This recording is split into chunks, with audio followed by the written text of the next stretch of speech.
Custom conversion. To add a custom conversion event in Volume, go to Settings, to the Custom Conversions tab. Click the Create New button. Start with providing a unique name for your custom conversion event. This is the name that will appear as the column header in your reports. In the accepted ET parameter values field, specify what values will be sent within the ET parameter in the postback URL. Those values will usually be provided by your affiliate networks.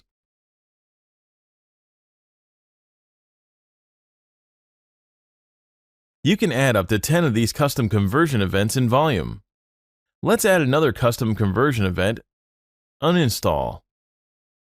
With that setup, every time there is a postback URL with ET equals install or ET equals inst, it will be categorized as an app install whenever there is an ET equals uninst or an ET equals unmount. It will be considered as an uninstall and reflect so in reports. Additionally, for each single conversion specified in this tab, you can configure 4 options.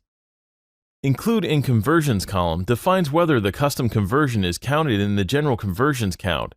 If your custom event is, for example, uninstall or some other internal metric, you might not want to add it to General Conversions column. Include in Revenue column lets you choose whether revenue from a given custom conversion type is added to campaign's overall revenue.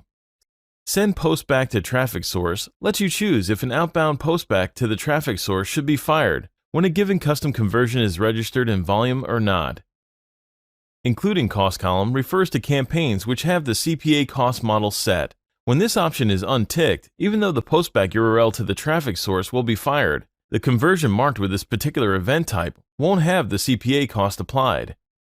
When your custom conversion events are specified, you can then configure the postback URL, copy the postback, specify tokens for the URL parameters based on the tokens supported by your offer source. When ready, place the configured postback in your affiliate network panel. If you want to use more than one affiliate network, you need to set the postback URL for each of them. If you cannot use the postback URLs to track conversions, it is also possible to add the ET parameter to your tracking pixel, following the same pattern as for the postback URL. Thank you for watching.